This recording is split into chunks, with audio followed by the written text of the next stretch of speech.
doing so. Why do you think we still have those pockets of CADERISM being reported? Of course, it's a process. It's a recovery process. You cannot eradicate a serious problem like CADERISM within 24 hours. It's a process.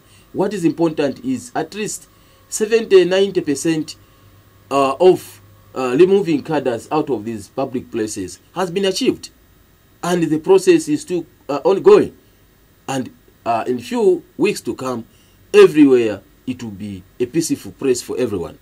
But allow me to take this opportunity. We UPND youths, we are also citizens. We also need to survive. A lot of our members were flushed out of markets. They lost trading spaces.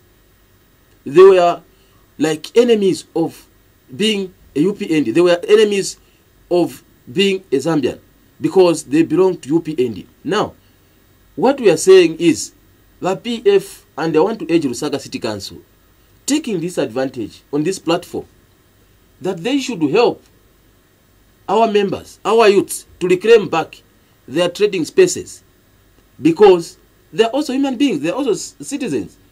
They lost their trading spaces in the markets, in the bus stations, and other public places because they were UPND members.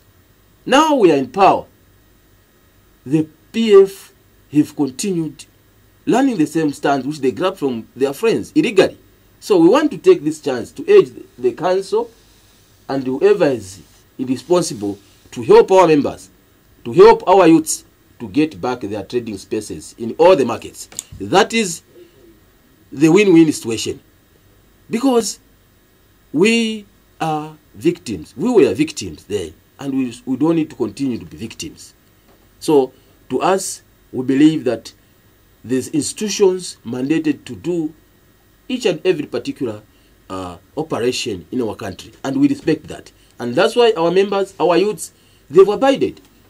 They are following and waiting upon the direction and making sure that they don't abrogate the government's direction, the government policy of no CADERISM in the markets, no CADERISM in the bus stations. But there must be some sort of help that should come from the Lusaka City Council, the police, to reclaim back, to help our members reclaim back their trading spaces, their trading stands, their shops, which they were grabbed by virtue of being accused that they are in UPND. Of course, we were in UPND. We are proud members of UPND, and we suffered the consequences. So we urge the council to help our members get back their trading spaces. Speaking of giving help to some of the members, the argument here is that issues of CADERISM can't end because you have people who have no jobs, they have no sources of revenue, and this issue of collecting money from whether it's bus drivers or conductors is a way of them earning money. Have there already been steps that are starting to be put in place to ensure that these young people or these youths are at least accommodated financially? Yes, sir. Under a new Dawn government, we are people who look forward. We plan for the future. Now, when the government was making that direction of no CADERISM, of course we knew the plan B, and there's a short-term measure, a short-term solutions for our members to survive, and a long-term process. And it's being trickled down to our youth and to everyone, regardless of one's political affiliation. Of course, we have seen how UPND has embraced all Zambians, regardless of their political affiliation. It's only under UPND where you see now even PF are very free to put on their regalia, even in public places like markets and bus stations. It's only under UPND. It has never happened in our political dispensation. Under PF, putting on this t-shirt I'm putting on, it was like signing a death sentence on my life. You couldn't pass any public place. You are butchered, badly hacked.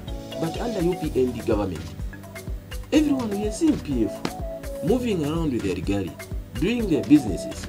That's the sanity which people were crying for. The confidence, the investor confidence that has been restored back in our country is very impressive. So what you're saying is because of the direction that the UPND government through our able president, His Excellency the President Hakainde. So what you're saying is already the steps to have these youths employed? Of course. It's not about only employing the youths. It's about categorizing the youths. We have youths who are entrepreneurs. We have youths who have skills. We have youths with talents. We have youths with qualification, academic qualification, with degrees, diplomas. So these youths have been categorized, and they are being helped in line with their area of expertise. We have youths with energy. So all that has been put in place to make sure that no youth is left behind. And like the way it was under PF, or what was the qualification under PF was having big muscles, being a thug, being the strongest youth in the area. That thing where a lot of our youths were left quiet at the expense of thuggery and cadderism. And that's the thing that we are saying as UPND government, that cannot continue.